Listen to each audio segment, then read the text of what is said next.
Welcome to this latest edition of Damien's Midweek Markets, which is the show where I talk about what's going on in investment markets and in the coming weeks ahead. Now, this week has been another one that's been interesting and largely led by Donald Trump, because Donald Trump is now on his trade war with China and escalating tensions. At the end of last week, Donald Trump raised tariffs, which obviously caused a bit of a stir.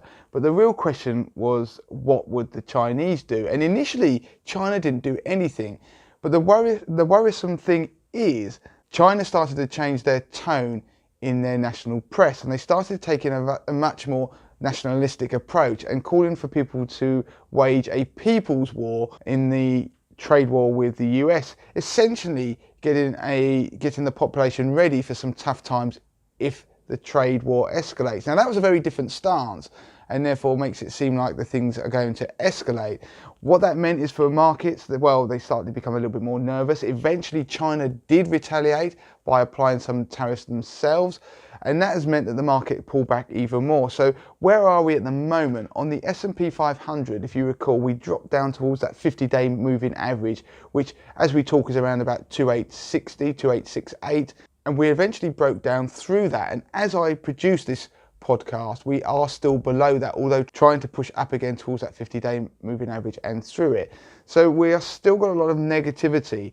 People are starting to bet on the fact that Trump may actually lessen some of the proposed tariffs on cars from Europe and other countries, which has had a little bit of a bounce. But overall, the trade war rhetoric is still hotting up. What this means, if you look at the markets over the last 2 weeks, so since Donald Trump sent out that tweet that actually caused the stir, escalating the trade war, then the FTSE 100 is one of the best performing markets relatively compared to other developed world markets. Then we have Europe, then we have America, and then down towards the bottom we have Japan and emerging markets. Now, the reason for that is Japan, in times of panic, people tend to buy the yen, which is the Japanese currency, and that is bad for exporters, because obviously if the yen is increasing, that makes the price of the products they're exporting more expensive, and therefore dampens demand from abroad. So that means that the Japanese stock market, which is full of exporters, tends to drop. So that's why that's underperformed.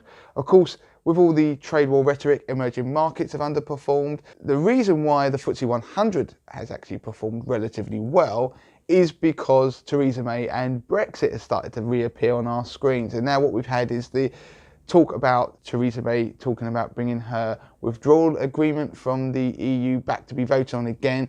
And it's just refocused people into the real threat of a no-deal Brexit that could happen by the end of October. So what's happened is the pound has started to slump, and we've had one of the worst runs for months on the pound in the last few days. So we went from nearly $1.31 to the pound to now down towards $1.28, which is quite a slump. So now we're looking at some downside risk on the pound, which is good news for anything you've got held overseas. So if you've got any overseas equity holdings or bond holdings, in fact, they would have had a bit of a currency boost this week. But it's always dangerous to try and play the currency market. In Europe, we had the DAX drop back down through that 12,000 mark that I've talked about on a number of occasions. So as we stand, we don't know really where markets are going. Anyone who tells you that the market is going to automatically bounce back to new highs or plummet down to lows that we saw back in December is kidding you, because at the moment you're almost better off sitting back and waiting to see what happens, because there's lots of speculation as to what Trump might do next. But funnily enough, you can't rely on anything until it's confirmed by a tweet by Donald Trump himself. So you've got to wait to see. We also got to wait to see what the Chinese do. We've already seen tariffs, but will they retaliate in other ways? Will they devalue their currency? Will they start to sell US Treasuries? These are topics that I'm going to go into more depth on 80/20 Investor and for 80/20 Investor members.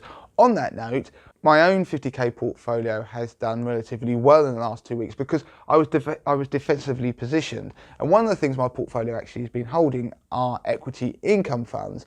And income funds tend to be more defensive by nature because the companies they invest in are those that produce reliable dividends, and they tend to be from sectors that are very defensive and where people buy the products regularly, irrespective of, say, the economic backdrop.